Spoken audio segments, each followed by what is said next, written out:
Hello and welcome.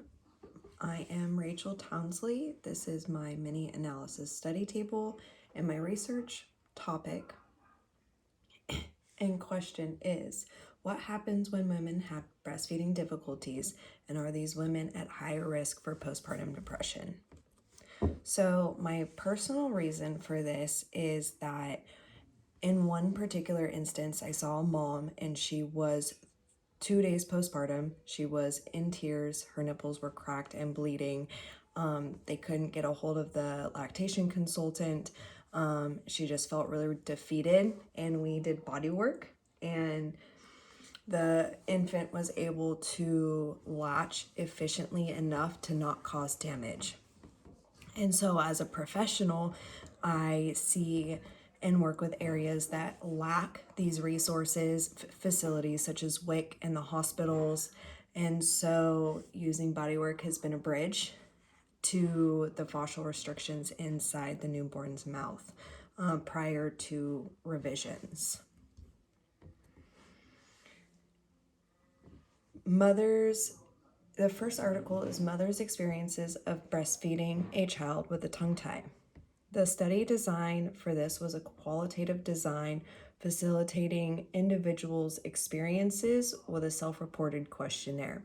This was a purposive sampling method was used to recruit these women off of two major local social media groups. This was done in Newfoundland, Canada.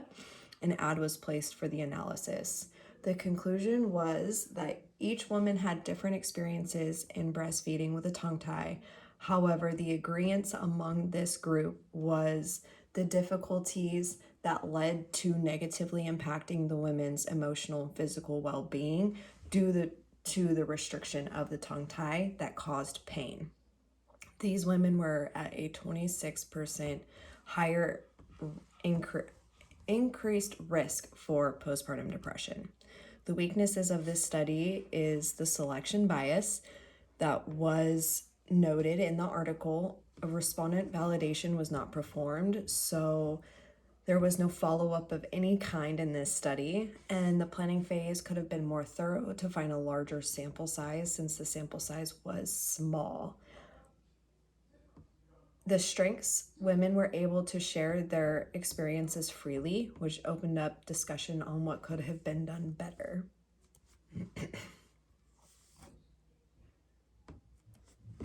The second article, does ankyloglossia interfere with breastfeeding in newborns? Study design or methodology was a cross-sectional study in Brazil. The mothers completed a self-reported questionnaire of birth details, level of breastfeeding difficulty, socioeconomic factors. The infant's medical records were obtained, and a pediatric dentist completed a thorough oral exam for a diagnosis of tongue tie. Calculations were done for prevalent ratios of difficulty according to the independent variable. Conclusions and results. In this study, authors found that 58 of these women had a tongue tie, and 91.4% of these women had no difficulty breastfeeding. Mothers instructed in breastfeeding had a higher success rate, and those that were assisted after delivery.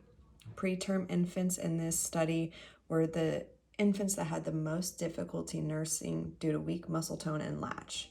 The discontinuation may be believed to be due to depressive symptoms, and for success to occur, more studies would need to be done and more education from public health. The weaknesses of this study was a single hospital with no follow-up performed. Out of the various tongue-tie diagnosis tools, they chose the Martinelli protocol, which is chosen for just frenulums and not a sucking or swallowing. And this is leading to a high tongue-tie diagnosis, which is leading to high frenectomy rates. The strengths in this topic could be translated to other communities due to the if there's an ability for diagnosis of the oral tongue ties, and the self-reported questionnaires of level of difficulty that they had.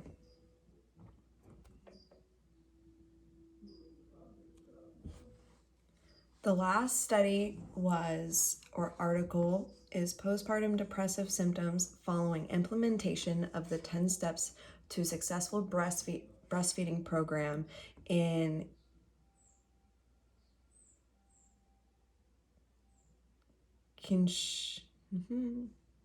Democratic Republic of Congo, a cohort study.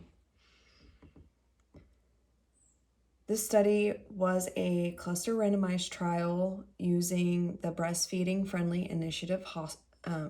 Hospital Initiative with women with depressive symptoms, and it was a non-registered trial outcome.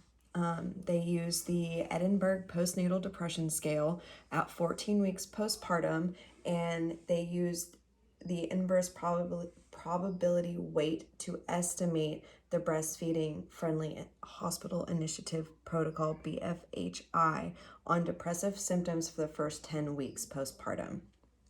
The conclusions for this study is that the findings from the study 1 through 9 had a 75% higher breastfeeding difficulty, and steps 1 through 10 had a 91% difficulty at the 10-week compared to the standard of care, which in the standard of care, 67% of women reported trouble. In these groups, the problems and depressive symptoms were mediated and decreased in the steps 1 through 9 and 1 through 10 compared to the standard of care group. Mediation is recommended if the mother is communicating difficulty breastfeeding and she may need further support than the Breastfeeding Friendly Hospital Initiative is able to give. And that was something that was important in this particular study, reading it very closely, that it came off to assume that mediation would not have been needed. And in fact, it did. There were mothers who needed further support. The weaknesses in this are the small clusters, and postpartum depression was measured as a secondary outcome. Enrollment dropping during the follow-up, and lack of the EPDS forms monitored throughout the trial, which was done outside of the recommended protocol for the EPDS. Strengths is the EPDS is universal and widely known, and there was a large group size for the data for this particular study. And that concludes today's presentation. Thank you so much for watching.